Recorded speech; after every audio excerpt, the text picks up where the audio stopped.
దేశ ప్రజలకు ప్రధాని మోదీ న్యూ ఇయర్ గ్రీటింగ్స్ చెప్పారు. మన్ కీ బాత్ లో 2023లో దేశం సాధించిన విజయాలను గుర్తు చేశారు ప్రధాని. ఏడాది దేశ ప్రజల్లో వికసిత్ భారత్ స్ఫూర్తి రగిలిందని, దానిని 2024లోనూ కొనసాగించాలని సూచించారు.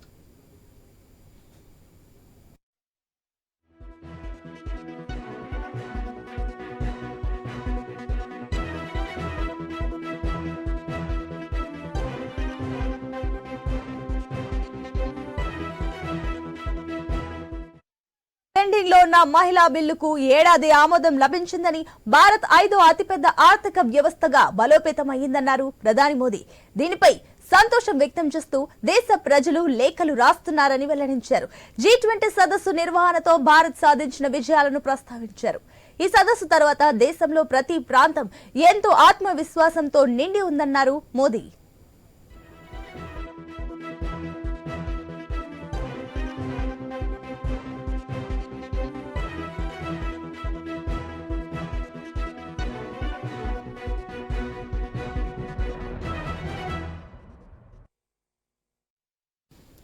RRR సినిమాతోని నాటు పాటకు ఆస్కార్ అవార్డు వచ్చిన విషయాన్ని మన్ కీ బాత్ లో ప్రస్తావించారు ప్రధాని.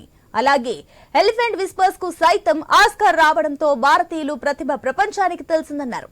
ఏడాది భారతీయులు సృజనాత్మకతను యావత్ ప్రపంచం చూసిందని, అలాగే క్రీడల్లోనూ మన వాళ్ళు సత్తా చాటారన్నారు మోదీ.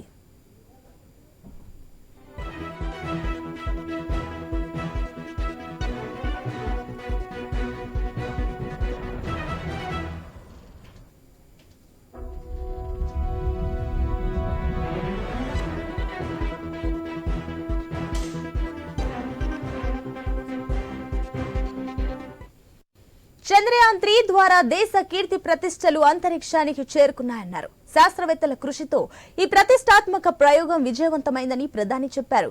ఫిట్ ఇండియాలో భాగంగా తీసుకున్న పలు చర్యలను వెల్లడించారు.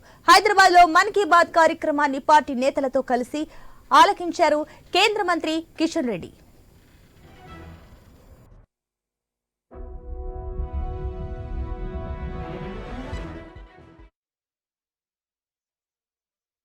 కీలకమైనటువంటి అంశము.